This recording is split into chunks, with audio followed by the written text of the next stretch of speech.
Mi padre es viejo. No tiene carácter de viejo, por eso anda cabreado. Antes podía tumbar a cualquiera con el vino y el whisky y hacer que todas las reuniones familiares se desarrollaran en el interior de una densa nube de humo. Desde que la enfermedad le impide caminar o hablar sin ahogarse, ha comenzado a narrar las mismas historias de siempre, pero en una versión tan diferente que es como escuchar a un hombre distinto. Como suele ocurrirles a los viejos, se ha sumergido de lleno en el universo de su infancia, y el niño que él antes describía como un Huckleberry Finn, un pícaro audaz que sorteó sin dificultades las penurias de la guerra y la posguerra, se está revelando ahora, en su relato de hombre viejo, como una criatura desamparada, que si bien sobrevivió a todo aquello, quedó marcado para siempre por heridas profundas. Pienso ahora con inquietud en que si se hubiera muerto antes de que le invadiera este estado de amargura, no hubiéramos conocido este otro yo, tan celosamente censurado. Hubiéramos recordado tan solo, si se hubiera muerto entonces, al tipo de resistencia sobrehumana, como él solía presentarse, al que presumía de ser invencible. Ahora soy consciente de que su fortaleza era, sin lugar a dudas, física, pero no psicológica. Habiendo sido instruido en el desdén por el débil, adquirió la pericia de ocultar su dolor desde niño. ¿Cómo va a empatizar con el dolor de los demás, aquel a quien no se le ha permitido mostrarlo? Con la negación de la debilidad se jugaba algo tan sustancial como su propia supervivencia.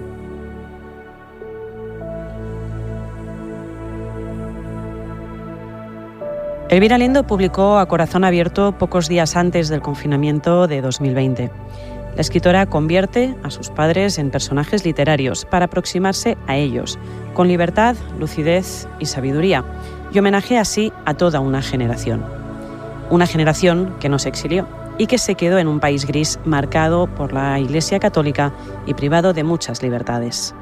El libro también hace un recorrido por la España del franquismo, por el Madrid de los años 80 y la presa de Atazar, Málaga, Cádiz o Palma de Mallorca. Pero A Corazón Abierto es también un viaje de autoficción, porque Elvira Lindo ha tenido que reconstruir aquellos momentos en los que ella no estaba, para acabar conformando la novela más personal de una de las autoras más emblemáticas de nuestro país.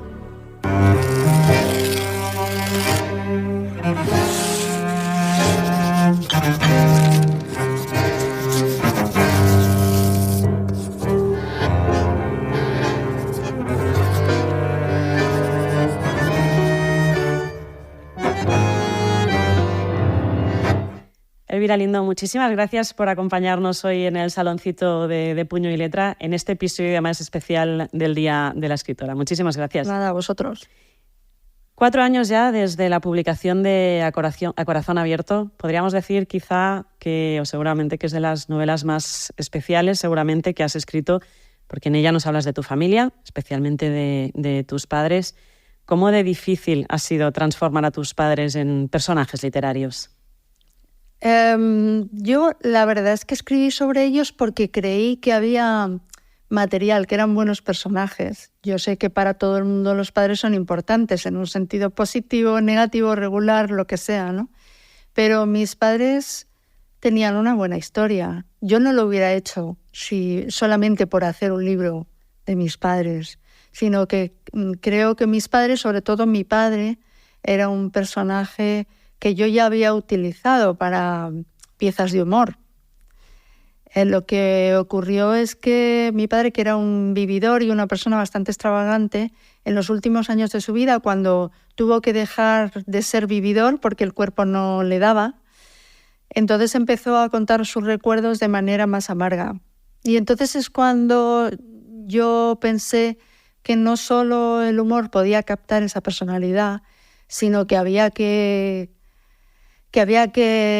rastrear un poco en cómo había sido la vida de ese hombre, de ese joven, de ese niño que se pintó siempre ante nosotros como una especie de héroe, pero que tenía muchos miedos, debilidades,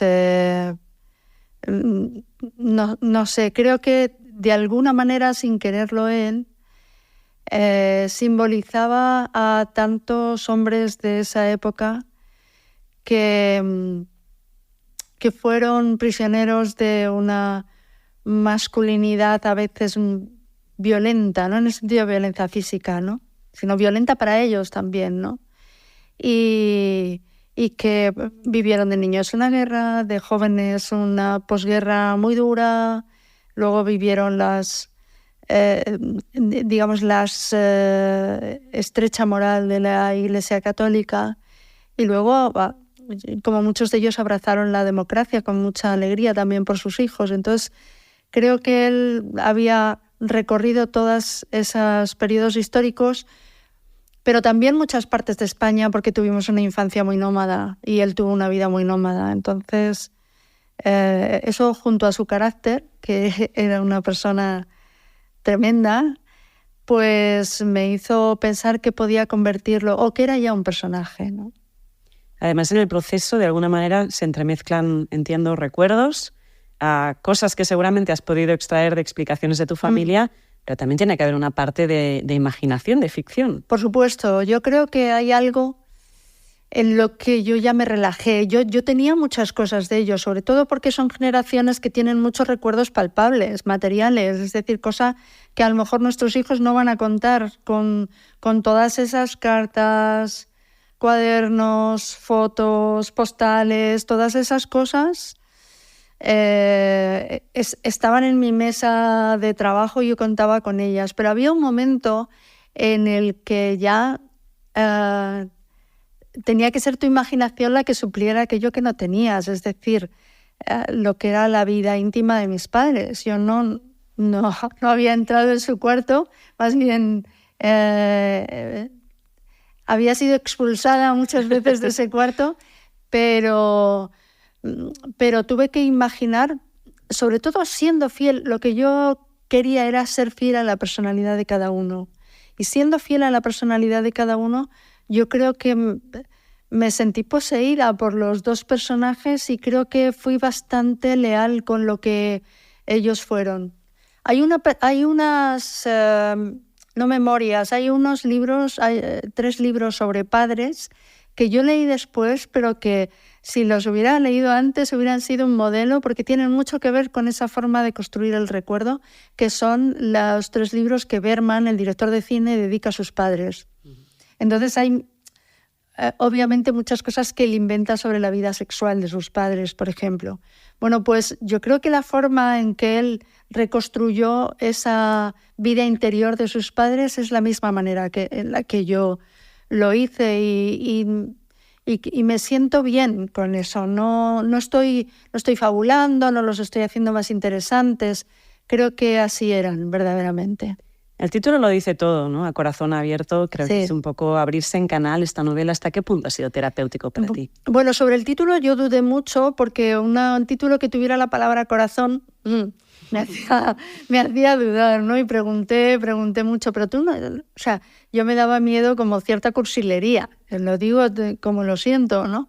Lo que pasa que ahí era un título que contenía varios significados, porque mi madre fue operada y fue una de las primeras operaciones en España a corazón abierto. Entonces, pues a corazón abierto fue una expresión que yo escuché mucho de niña, porque la operación de mi madre inundó nuestra vida, ¿no?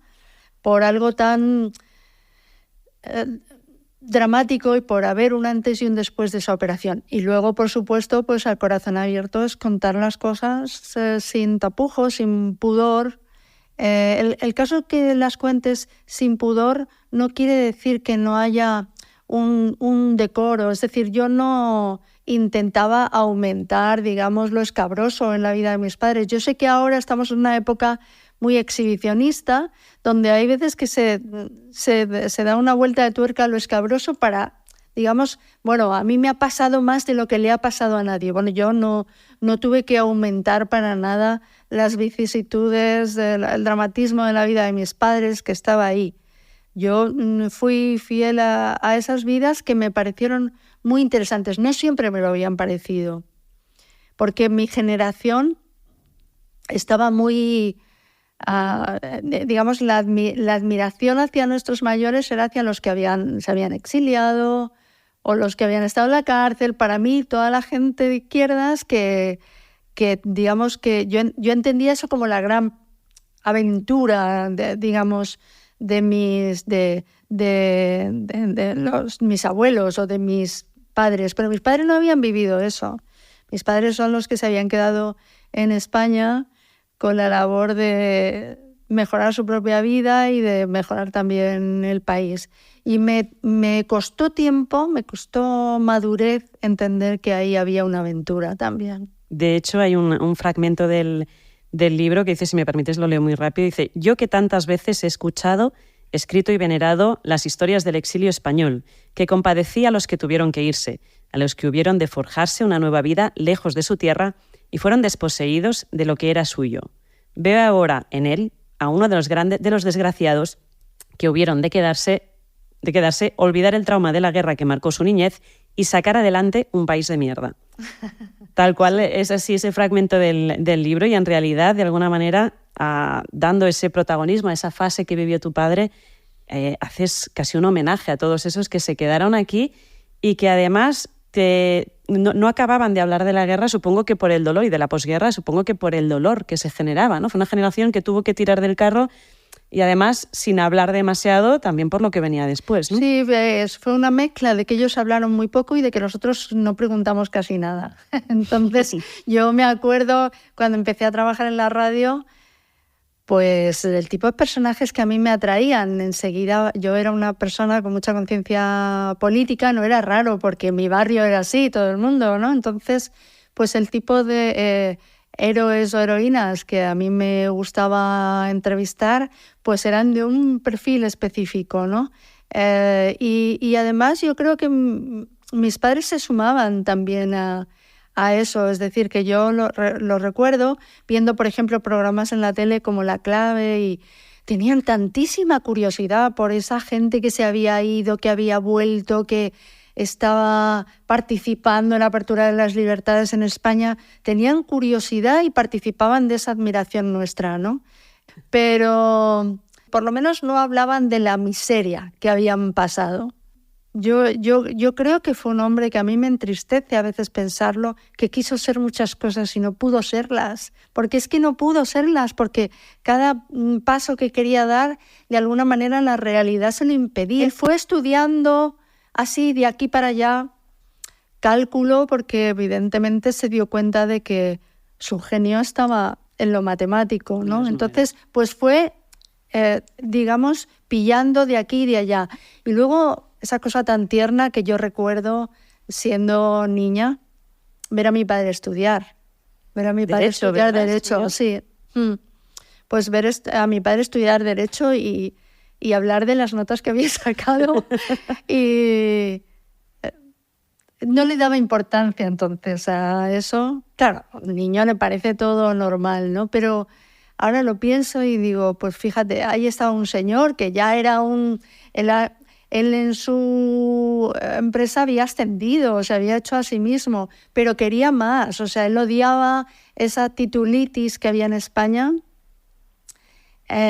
y que él no había podido llegar todavía más alto porque no tenía un título, o sea, tenía sus heridas.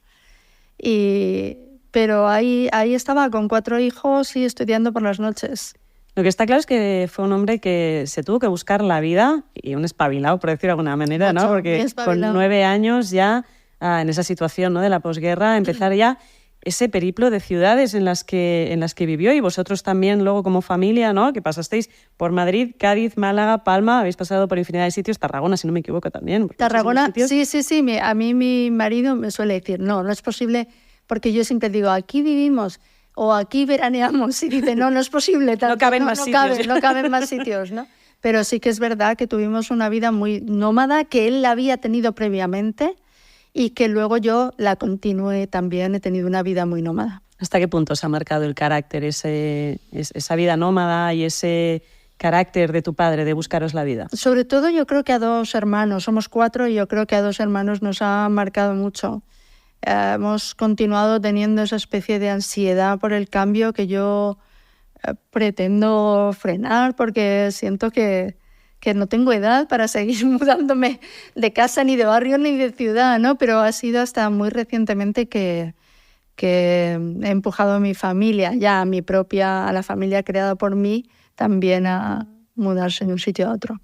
El personaje de tu madre, teniendo en cuenta que falleció, que tú eras adolescente, queda más desdibujado, supongo que no hay tanto recuerdo, evidentemente, como en el de tu padre. Sin embargo, cuando aparece siempre es un personaje, para mí es muy entrañable y muy dulce, ¿no? Y también un reflejo de la vida de la mujer en una época, ¿no?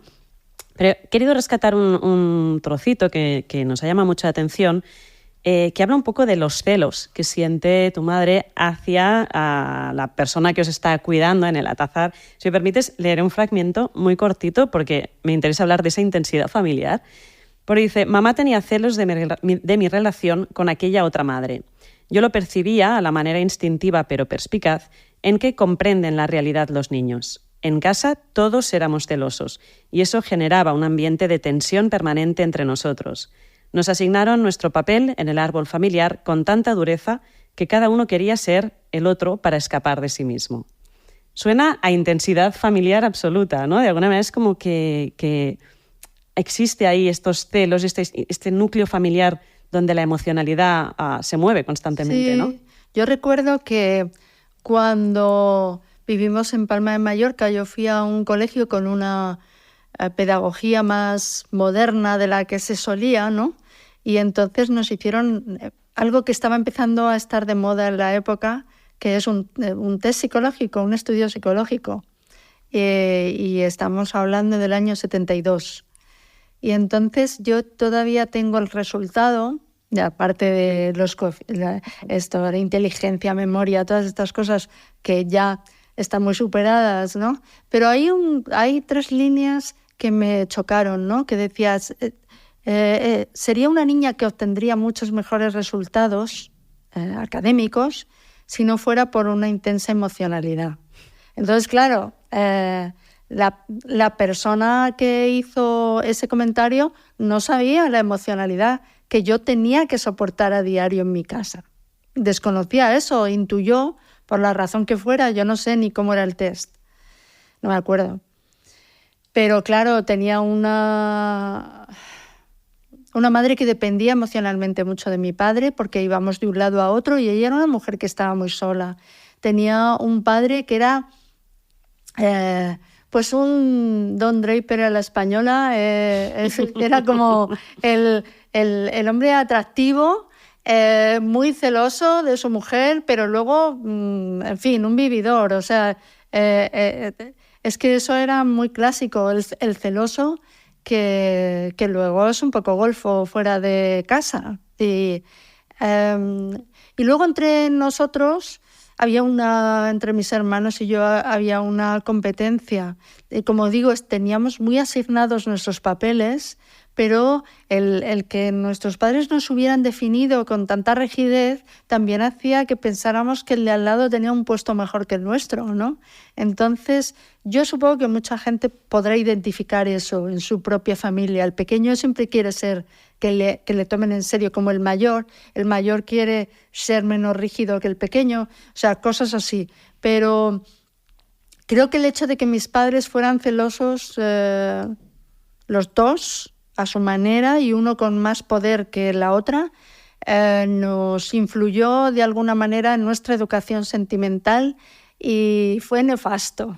Lo cual no quiere decir que yo no me considero víctima, la vida es así, y luego me he analizado suficientemente a mí misma como para mejorar eso, ¿no? No depender tanto digamos, de la dependencia sentimental de otra persona. Pero, claro, todos hemos aprendido a amar con quienes nos trajeron al mundo, ¿no? Casi todos, ¿no? Entonces ese es el legado, la educación sentimental que recibimos y de la que yo creo, al menos yo he intentado salir. Y no estoy hablando... A mí no me gustan esos discursos antimaternos, antipaternos ahora, digo, pero yo a mi edad, ¿por qué voy a hablar? ¿Por qué no voy a comprender a mis padres? Pues los comprendo porque ellos mismos eran producto de sus vidas, ¿no? Pero sí que es verdad que entre la época en la que nos educaron y lo que yo quería, desde luego, al hacerme joven, era ser diferente. O sea, me costaba ser libre, porque en mi casa, por no existir palabras, las palabras te hacen libre, ¿no? Entonces, por no existir palabras para nombrar el sexo, no existía ni la palabra braga, o sea, no existía nada, o sea, entonces, pues yo de repente a los 14, a los 15 años estaba en una España que estaba abriéndose no solo a las libertades formales políticas, sino al sexo, a muchas cosas, ¿no? Entonces todo lo tuve que aprender por mí misma, no tuve ninguna, no sé, no escuché nada en mi casa que me diera pistas, ¿no? Me hubiera gustado mucho hablar con mi madre, me hubiera gustado mucho ese recorrido que creo que ella hubiera hecho, porque apuntaba eso cuando murió, y haber hablado con ella francamente de muchas cosas, porque con mi padre sí que pude hacerlo. Tuviste más tiempo y también... Tuve mucho tiempo y luego, pues mi padre, en su afán de modernizarse, mi padre pasó de eso, de ser una familia, digamos, que de alguna manera acataba el régimen, como toda España, pues a ser una persona a la que las libertades le parecieron maravillosas. Sobre todo a los hombres les dieron mucho más que a las mujeres, ¿no? En un primer momento, ¿no? Entonces, mi padre pues se hizo de izquierdas y yo esta época, tercera ola del feminismo, él no la ha vivido, pero seguro que estaría a la vanguardia, porque le gustaba siempre ser radical. Le gustaba estar ahí, podría haber sido así, y en el caso de tu madre, de hecho, verbalizas en un momento que te hubiera gustado verla como a esas ancianas que se han transformado en el tercer acto de su vida. ¿Tú crees que se hubiera subido a esta tercera ola, no, tu madre? Mi madre, sí. Sí, porque tenía muchas cosas que reivindicarse a sí misma. Y era inteligente y sensible. Y de las últimas fotos que tengo de ella, está leyendo el periódico. O sea, mi madre leía el periódico todos los días y era muy lectora de novelas, como muchas mujeres. Y empezaba a tener como una especie de ironía, a veces sarcasmo, sobre su vida, su relación y todo esto. Todo esto era compatible a lo mejor con tener mucho miedo de dónde iba yo. Tenía una gran desconfianza hacia mí. Pero al mismo tiempo ella siempre decía, tenéis que tener dinero. Entonces, ¿qué significaba para ella eso? Pues no era una ambición, digamos, material así, porque sí, tenéis que ser independientes, no como yo, ¿no? Entonces, a mi padre esa afirmación que alguna vez hizo delante de él, pues le parecía como una especie de traición, ¿no? O sea, tenían muchas contradicciones. Eran personas que fueron ahí a votar en las primeras elecciones y fueron a votar muy contentos, pero al mismo tiempo tenían todo el bagaje, la mochila que llevamos. Que ellos tenían, ¿no? Se pelearon, fueron separados a votar porque se pelearon por el partido al que iban a votar, pero era muy curioso, y me hubiera enternecido mucho. O sea, yo he necesitado esas conversaciones con mi madre. He vivido toda una vida con una carencia. Claro, además piensas en esas escenas, por ejemplo, ¿no? De las peleas. Tengo muy grabada la escena en que ella le empieza a tirar ¿no? como cosas y objetos de la estantería. Al final es una pelea que has presenciado y has vivido, ¿no? Y que ves a tu madre en una posición de dependencia de la que hablábamos, poder haberla visto empoderada. Aquí hubiera sido lo... Sí, y apoyada, bueno, ella estuvo muy apoyada por sus hijas, pero apoyada, digamos, sentirse apoyada por la sociedad, ¿no? La sociedad está cambiando, ya basta, ya, ¿sabes? Todas esas mujeres que vivían en casa, que esperaban a los hijos, que llegaran del colegio, que tenían que pensar todos los días qué hacer de comer, o sea, era una vida muy estrecha, ¿no? Y que vivían a través de la vida laboral de sus maridos, que a su vez hablaban mucho con las vecinas, que a su vez las mujeres hablan de cosas más íntimas, es decir, que también tenían cosas superiores a los hombres, ¿no? Es decir, que todas las que mantenían, digamos, ahora se dice el relato, pero vamos, todas las que mantenían digamos, las historias del día a día eran ellas. Entonces, si yo he aprendido algo de esa narración, ha sido a través de las voces femeninas. Esto no lo estoy diciendo como, no sé, no lo estoy diciendo ni tan siquiera como un discurso feminista, no, es que era así. Las mujeres hablaban mucho. En Madrid, bajaban una al piso de la otra o iban a comprar juntas y tal. Y en el pueblo, cuando íbamos, que pasábamos también mucho rato, pues pasaban mucho tiempo en las puertas, en la calle, o haciendo cosas y hablando mientras. Y claro, los niños, ¿de qué nos nutríamos? En nuestra capacidad de contar, incluso de ser luego escritores pues era de la palabra de las mujeres.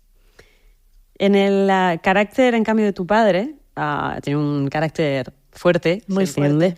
Se detecta una tendencia que tiene, que yo tengo un poco la sensación, un poco luego por tu carrera literaria, que tú has heredado un poco, ahora me dices si es así o no, pero es esta cosa de esconder detrás del humor, que el humor sea un poco un refugio de las situaciones dramáticas, ¿no? Esa vía de escape. No sé si crees que es algo que hayas heredado un poco de él. He heredado y no siempre he estado de acuerdo. Es decir, que mi padre, que era una persona muy expansiva, pero mi padre quería ser